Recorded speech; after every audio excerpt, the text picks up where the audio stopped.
Hello, আসসালামু আলাইকুম বন্ধুরা। আজকে আমি অনেক খুশি, কারণ আমার ইউটিউবে 1 লক্ষ সাবস্ক্রাইবার হয়ে গেছে। আর এটা কিন্তু খুব অল্প সময়ের মধ্যে হয়ে গেছে। 1 মাসের ভিতরে প্রায় 85,000 সাবস্ক্রাইবার হয়েছে। আর টোটাল মনে করেন যে 3 মাসের ভিতরে আমার হচ্ছে 1 লক্ষ সাবস্ক্রাইবার হয়ে গেছে। তার জন্য আপনাদের সবাইকে ধন্যবাদ। এর জন্য আমি আপনাদেরকে বলবো কিভাবে আসলে 1 লক্ষ সাবস্ক্রাইবার হয়েছে।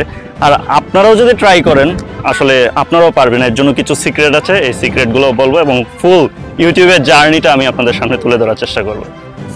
বন্ধুরা, এই যে ছাত্র আন্দোলন, আমাদের যে ছাত্র ভাইরা আন্দোলন করেছে, সেই উপলক্ষে আমি প্রথম থেকেই কথা বলার চেষ্টা করেছি।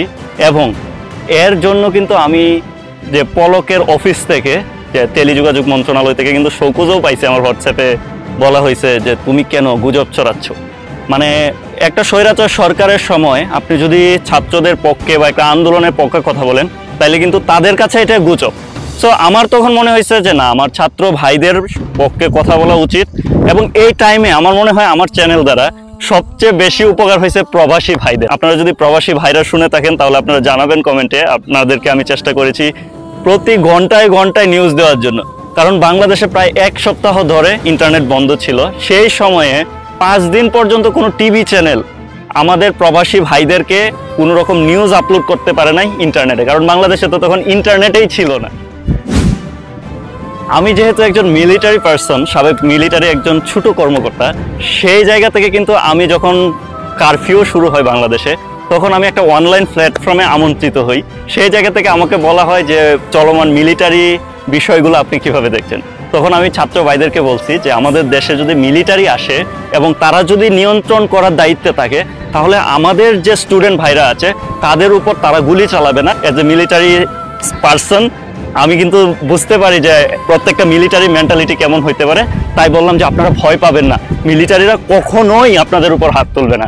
কারণ মিলিটারিরা সব সময় দেশকে তাদের বুকে ধারণ করে, তার জন্য কিন্তু তারা কখনোই দেশের মানুষকে গুলি করতে পারে না। যখন প্রথম সাঈদ মারা যায়, তখন আমার মাথায় আসে যে আমি যেহেতু একজন ছাত্র, কিভাবে আমি আমাদের ছাত্র ভাইদের পাশে দাঁড়াতে পারি। তখন আমাদের দেশের কোনো টিভি চ্যানেল তখন কিন্তু স্বৈরাচার শেখ হাসিনার বিরুদ্ধে কথা বলতে পারে না। আমি যেহেতু বিদেশে আছি, তখন আমার মনে হয়েছে যে আমার স্বৈরাচারের বিরুদ্ধে কথা বলা দরকার, আমাদের ভাইদের পাশে দাঁড়ানো দরকার। তখন আমি আমার চ্যানেলের মাধ্যমে বিভিন্নভাবে আমাদের যারা আন্দোলন করছে তাদেরকে এনার্জি সঞ্চয় করানোর চেষ্টা করেছি যে তোমরা আন্দোলন চালিয়ে যাও, এই মন্ত্রী পদত্যাগ করতে হবে। তারপর আমি ব্যারিস্টার সুমন থেকে শুরু করে মাশরাফি, সাকিব আল হাসান থেকে শুরু করে সবাইকে কেন বয়কট করতে হবে, এই ভিডিওগুলোও কিন্তু আমি প্রথম দিক দিয়ে যখন সাঈদ মারা গেছে তখন কিন্তু আমি আপলোড করেছি। সেই জায়গা থেকে কিন্তু আমি অনেক লাখ লাখ ভিউ পেয়েছি।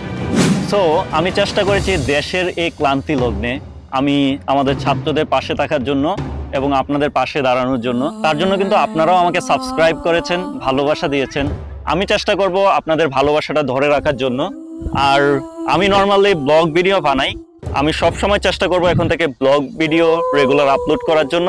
এবং দেশের ক্লান্তি লগ্নে আবার যদি কোনো দেশের সমস্যা দেখা দেয়, তখন আমি আবার দেশের পক্ষ হয়ে কথা বলবো। সাবস্ক্রাইব করুন এবং গোল সারোয়ার ডেইলির পাশেই থাকুন। আসসালামু আলাইকুম।